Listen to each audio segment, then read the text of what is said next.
Hi, I'm Vanessa Marquette here at the Institute for Veterans and Military Families at Syracuse University. This is What's Brewin. Today with me I have Ilario Pantano to talk about our AmericaServes program. Thanks for joining us today. It's great to be here. Thank you for having me. Yeah. So can you start off by telling us about AmericaServes and how it helps veterans and military families? Well, the mission of the Institute is to empower veterans and military families, and the family part's really important because there's probably $200 billion in federal programs that support veterans and active forces, but what about the family? What about children, spouses? And the Institute, of course, has been focused very holistically across the spectrum. The transition and how a community receives the returning warrior is very important and sets them up for success for the rest of their lives. And so what we do at AmericaServes is we try and make communities more receptive and better partners to that returning and transition service member and the family member. And we do that by marrying up a series of programs, federal, state, and local, both government agencies and nonprofits. We tie them all together. And we think about it as a control tower, that we help build a control tower in the center of a community, and we equip it with 21st century radar technology to be able to track and manage and see who's going where and what their needs might be. And then we help to train a wonderful team of very qualified people that can do intakes and assess what someone's needs might be and then refer them to the right place. So this control tower can develop inside of a community, or it might already exist in a community, and we're just there to refresh the skills and the capabilities. And what we do with that control tower is that we help veterans and their families get to the right service provider in the least amount of time. So what are some examples of things that clients request through AmericaServes? But there's about 20 different needs across the spectrum, but the most prevalent is housing, not employment, not medical services, but housing.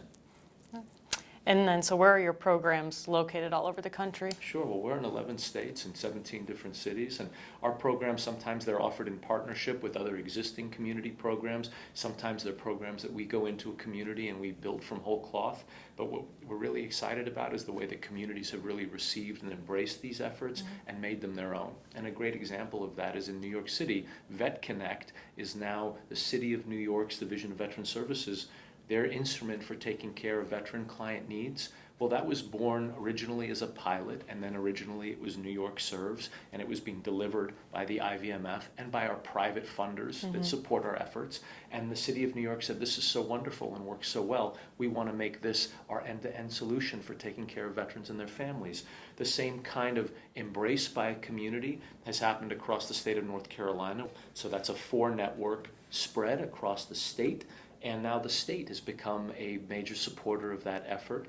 In North Carolina, they've addressed 30,000 unique needs for military-connected families. The other locations, upstate New York, in Pittsburgh, Pennsylvania, the Washington, D.C., Virginia, and Maryland area, Southern Virginia at Hampton Road, a great relationship in South Carolina, in Tulsa, Oklahoma. In San Diego, we have a great affiliation in Seattle, and we have 3 other networks in Texas. I was just thinking, as an example, the Hurricane Florence, when it hit North Carolina, maybe you can talk about how all those networks work together.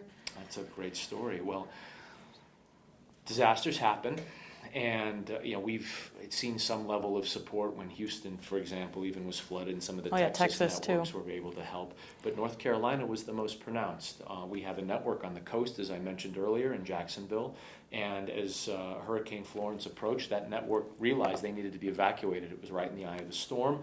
They went inland. The second network in the Raleigh area also realized they were going to face evacuation. They phased inland.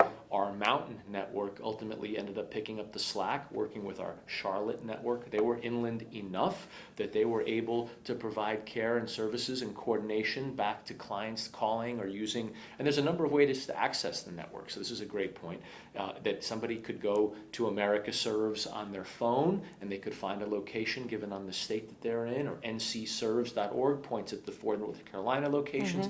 Texas serves the same for multiple locations in Texas. And an individual is able to either self-input into the system or get that 800 number and call. So we had the phone numbers rolling and the automated intake forms rolling back to places that could handle it. And what's neat is because, as I've described before, we build kind of a control tower approach to helping coordinate care in a community. All of the information and software, being web-based, was all portable so that the inland networks were able to see what kind of provider partners might be able to support, and several hundred care cases were administered from deep in the hinterland of North Carolina to support family members on the coast that were in distress. Wow.